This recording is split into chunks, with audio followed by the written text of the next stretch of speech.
அப்படிங்கிறாங்க. நான் என்னத்தை பண்ணிட போகிறேன்? முன்னாடியே ஃபோன் போட்டு உன்னால் முடிஞ்சால் மீட்டிங்கில் கலந்துக்கிட பார்ப்போன்னு ஃபோன் பண்ணி சொல்லலாம்ல. ஒரு அவங்களுக்கு ஒரு குஷியாக இருக்குங்களா, சொல்லி தோக்கடிச்சு இது பண்ணிட்டாங்கன்ட்டு. இப்போ இத்தனைக்கு என் பேர் இருக்கிற மேலே இருக்கிற லேபிளே ஷியா லேபிள், அதுவே பக்கா ஷியா மீட்டிங்கு. விட்டுருந்தீங்கன்னா நான் போய் ஷியா ஸ்டேஜில் பேசியிருப்பேன், உங்களுக்கு ஒரு வாய்ப்பாக கிடச்சிருக்கும் எனக்கு ஷியான்னு ப்ரூவ் பண்ணுறதுக்கு. என்ன ஆகி போச்சு, அந்த ஷியா மீட்டிங்கில் கூட கலந்துக்கூடாது. எனக்கு அங்கே சிரிப்பாச்சுட்டே சுண்ணன் ஜமாத்தில் தான் சேர விடல, கடைசியாக ஷியா மீட்டிங்கில் கூடவா அப்படின்னு. அப்போ அந்த பாடுபடுதல் அல்ல என்ன சொல்கிறான், வெற்றியும் கிடைக்கும் உங்களுக்கு, அல்லாஹ்வுடைய நுஸ்ரத்தும் கிடைக்கும். இதுக்கு பொருள் தேவைப்படும், உயிர் தேவைப்படும். உயிர்னா என்ன, நம்முடைய ஆற்றல். பேச்சு திறமை இருக்கா, பேச்சு தேவைப்படும். எழுத்து திறமை இருக்கா, எழுத்து தேவைப்படும். கைகளால் உழைக்கக்கூடிய ஆற்றல் இருக்கா, உழைப்பு தேவைப்படும். சாதாரணமாக வந்துடாது ஒரு தீனு. இன்னைக்கு டிஎம்கே ஜெயிச்சது எவ்வளோ ஒர்க் பண்ணாங்க, பிஜேபி ஜெயிச்சது எவ்வளோ ஒர்க் பண்ணாங்க. அவங்களாம் ஜெயிச்சாங்களா, எப்படி வந்தாங்க? அதே வழியில் இஸ்லாத்தையும் மேலோங்க வைக்க முடியும். கத்தி கபடா இல்லாமல் இன்னைக்கு உலகம் எந்த வழியில் ரூலிங்கு வருதோ அதே வழிமுறையில் இஸ்லாத்தையும் ரூலிங்க்கு வைக்க முடியும். அதுக்கு முதல்ல நம்ம பண்ண வேண்டியது என்னென்னா, மேலே ஓங்க வைக்க வேண்டிய ஆட்கள் முதல்ல இது சார்ந்த அறிவை முதல்ல கிளியர் பண்ணிக்கணும். இப்போ அதே மாதிரி இந்த விஷயம் உலகம் முழுவதும் இஸ்லாம் பரவும் அப்படிங்கிறது இன்னைக்கு சொன்னோம்னு வச்சிங்களேன், என்ன பண்ணுறாங்க தெரியுமா, ஏளனமாக பார்க்குறேன். அப்படியே என்ன பண்ணுறாங்க, ஏளனமாக பார்க்குறேன். இருக்கிறது 3 என்னது இடஒதுக்கீடே கிடைக்க மாட்டேங்குது. இதில் 2 எம்பி சீட்டு 2 எம்எல்ஏ சீட்டுக்கே சிங்க அடிச்சுட்டு இருக்கிறோம். இதில் ஏரியா தான் தமிழ்நாடு மொத்தம் இல்லை, என்னது சவுத்து மட்டும் இல்லை, இந்தியா இல்லை, ஏசியா இல்லை, வேர்ல்டு.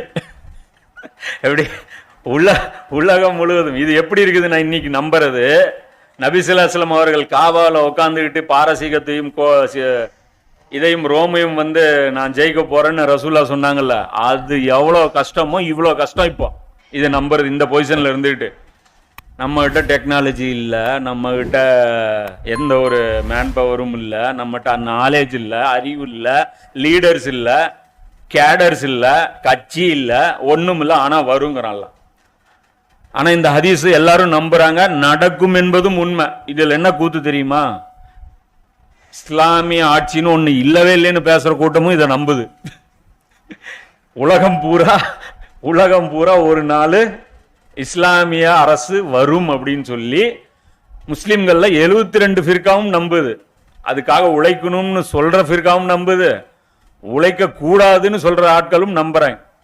இப்போ இது பார்த்தீங்கன்னா இது மாதிரியான ஒரு சூழ்நிலை தான் அல்லாஹ் இந்த அகல் போர்ல அல்லாஹ் அதை காமிச்சிருப்பான். நம்பிக்கையாளர்களே, அண்மையில் அல்லாஹ் உங்களுக்கு செய்திருக்கின்ற பேருதவியை நினைவு கூறுங்கள்.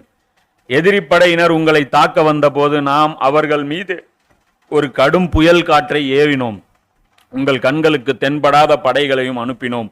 அப்போது நீங்கள் செய்து கொண்டிருந்தவற்றை எல்லாம் அல்லாஹ் பார்த்து கொண்டிருந்தான். இதே பொசிஷன் தான் ரசூலுல்லாஹ்க்கு இருந்துச்சு. டெட்லாக்னு சொல்லுவாங்கல்ல, ஒரு குழி நோண்டி வச்சிருக்காங்க, அதே குழி அவங்களுக்கே கபரா மாறுறதுக்கு வாய்ப்பு இருக்கு. பின்னாடி பனு குறையலா மட்டும் வழியை விட்டுட்டாங்கன்னா கேம் ஓவர். அல்லாஹ் அதான் சொல்றான், பகைவர்கள் மேலிருந்தும் கீழிருந்தும் உங்கள் மீது படையெடுத்து வந்த நேரத்தில் உங்கள் கண்கள் பீதியினால் மருண்டு விட்டன, இதயங்கள் தொண்டைகளை அடைத்து கொண்டன. முஸ்லிம்களுடைய பொசிஷன் அல்லாஹ் சொல்றான். மேலும் நீங்கள் அல்லாஹ்வை பற்றி விதவிதமான சந்தேகங்களை கொள்ள தலைப்பட்டீர்கள். அது பாரசீகம் ரோமாபுரின்னாங்க, என்னவா இருக்கலாம், எங்க மிஸ்டேக் ஆகிருக்கும்? ஜிப்ரீல் அலைஹிஸ்ஸலாம் ஏதோ ஒன்று சொல்லி இவர் தப்பா புரிஞ்சுக்கிட்டாரா, இவர் ஏதோ ஒன்று சொல்லி நாம தப்பா புரிஞ்சுக்கிட்டோமா? அப்போ உனக்கு கேட்டுச்சு பாரசீகம் ரோமாபுரி ஜெயிப்ப நாம கேட்ட மாதிரி தான் இருந்துச்சு. அப்படியா, எனக்கு அப்படி தான்டா கேட்டுச்சு அப்படிங்கிற மாதிரி அவ்வளோ விதவிதமாக தோண பேச ஆரம்பிச்சிட்டாங்க. அந்த கடினமான நேரத்தில் நம்பிக்கை கொண்டவர்கள் நன்கு சோதிக்கப்பட்டார்கள், மேலும் கடுமையாக அலைக்கழிக்கப்பட்டார்கள். கருக்குன்னு ஆறுறது என்னைக்காவது ஆயிருக்குமா? வீட்டில் என்னைக்காவது பாம்பு வரும்போது யோசிச்சு பாருங்க. எப்பயாவது பாம்பு வரும்போது அல்லது ஓவர்டேக் பண்ணும்போது முன்னாடி லாரி வரும்போது, புரியுதுங்களா? இதில் இந்த சுச்சுவேஷன்லாம் ஃபீல் பண்ணுங்க. எங்களுக்கெல்லாம் ஏன்னா எங்கள் ரேலிக்கெலாம் போகும்போது எங்களுக்கு ஒரு 8 மணி நேரம் அப்படி தான் இருக்கும். கருக்குன்ட்டு ரூட்டு ஒவ்வொன்றையும் பார்த்துட்டே இருப்போம், எங்கே டிசி வரும் எங்கே இது வரும்ன்ட்டு. அது ஓவராக போய் தான் எஃபெக்ட் ஆச்சு உடம்பு எனக்கு. இப்போ அது மாதிரி அந்த கருக்குன்னு அந்த உயிர் தொண்டை குழி அடையிற அந்த சுச்சுவேஷன் பார்த்தீங்கன்னா அது மாதிரி மாசக்கணக்கு இருந்துச்சு. அந்த முற்றுகை வந்து ஒரு நாள் 2 நாள் கிடையாது, அது கிட்டத்தட்ட 2-3 மாதம் முற்றுகை போட்டு உட்காந்தோம். பெரிய ஏற்பாடோடு வந்திருந்தாங்க, சாப்பாடு கீப்பாடுலாம் 6 மாதத்துக்கு எடுத்துகிட்டு வந்திருந்தாங்க. எல்லாம் தேக்ஸா கீக்ஸாலாம் வெல் ப்ரிப்பேர்டு.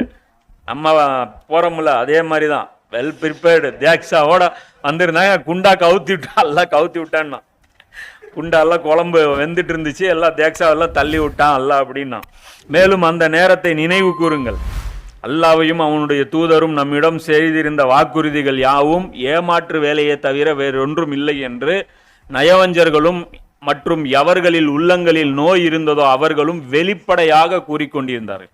நயவஞ்சர்களை வெளிப்படையா எல்லாம் சொல்ல வச்சுட்டான். இப்போ இன்னைக்கு போய் பப்ளிக்ல போய் நீங்க தாவா செய்யுங்க, இந்த நூற்றாண்டுல வந்து இஸ்லாம் வந்து மேலோங்கிரும் அப்படின்ட்டு, போடா பைத்தியக்காரமா. ஹதீஸ் இருக்குன்னா அப்படி ஒரு ஹதீஸ் இருந்தால் உடனே நமக்கு வேற ரூட்டு எல்லாம் அறிவிப்பாளர் இருக்குல்ல, அவரை டேமேஜ் பண்ணி விட்டுறது. அதெல்லாம் கரெக்டு தான், ரசூல்லா சொல்லியிருந்தா நடக்கும், ஆனால் இது ரசூல்லா சொன்னது கிடையாது அப்படின்னா முடிஞ்சு. ஆனால் மனசில் நல்லா தெரியும் இந்த ஹதீஸ்லாம் புகாரி முஸ்லீம்ல நிறைய வருது இது மாதிரி அப்படிங்கிறது. அப்போது அவர்களில் ஒரு பிரிவினர், எதிரிபாசிகளே, இனி நீங்கள் இங்கு தங்கியிருக்க உங்களுக்கு எந்த வாய்ப்பும் இல்லை, திரும்பி சென்று விடுங்கள். என்ன சொல்றாரு, தப்பிக்கிறதுக்கு ஒரே வாய்ப்பு தான் இருக்கு, என்ன, முகம்மதை மட்டும் தூக்கி இந்த பக்கம் போட்டுருங்க, நீங்க தப்பிச்சிருவீங்க. நபி ஸல்லல்லாஹு அலைஹி வஸல்லம் அவர்களை மட்டும் தூக்கி இந்த பக்கம் கொடுத்துருங்க, எந்த வாய்ப்பும் இல்லை என்று கூறினார்கள். மேலும் அவர்களில் ஒரு பிரிவினர், எங்களுடைய வீடுகள் ஆபத்திற்குள்ளாகி இருக்கின்றன என்று கூறி நபியிடம் அனுமதி கோரிக்கொண்டிருந்தனர். ஒரு குரூப் என்ன சொல்றாங்க, வீட்டில் சின்ன குழந்தை இருக்கு, வீட்டில் ஒய்ஃபுக்கு மஞ்சக்காமலை, வீட்டில் ஒய்ஃபுக்கு வந்து வயிற்று வலி, அதனால் முடியல, கண்டிப்பாக நான் வீட்டில் வந்து போகணும், எங்கள் வீட்டில் நான் இல்லைன்னா வீட்டில் இருக்கிறவங்களாம் செத்துருவாங்க அப்படின்னு சொல்லி ரசூலாட்டா வாய்ப்பு கேட்டுட்டு இருந்தேன். ஆனால் அவை ஆபத்திற்குள்ளாக இருக்கவில்லை. அப்படிலாம் ஒன்றும் இல்லை, சுச்சுவேஷன்லாம் அப்படிலாம் இருந்திருக்கல். இப்போ நம்மளுக்கு சொல்கிறாங்களே, நீ பேசுகிற அவ்வளோ ரிஸ்க்கு தெரியுமா அப்படிங்க, அப்படிலாம் ரிஸ்க் இல்லைங்கிறேன், பேச விட்றாங்கல்ல, ஒன்றும் பிரச்சனை இல்லை, பேசி தான் பாருங்க, ஒன்றும் பிரச்சனை இல்லை, பயப்படாதீங்க, ஒன்றும் ஆகாது. அவங்க சொல்கிறாங்களே எல்லாம் பேசலாஞ்சி, ஒன்றும் இல்லை, சில தலைவர்கள்ட்டெலாம் பேசணும், சொல்கிறதெல்லாம் கரெக்டு தான்ச்சி, இஸ்லாம் வந்து நல்ல ஒரு வாழ்வியல் சிஸ்டம் தான், எல்லாம் ஓகே தான், ஆனால் ஒர்க் அவுட் ஆகாது அது, அப்படி அது வந்து இந்த காலத்துக்கு அது ஃபிட் ஆகாது அப்படிங்க.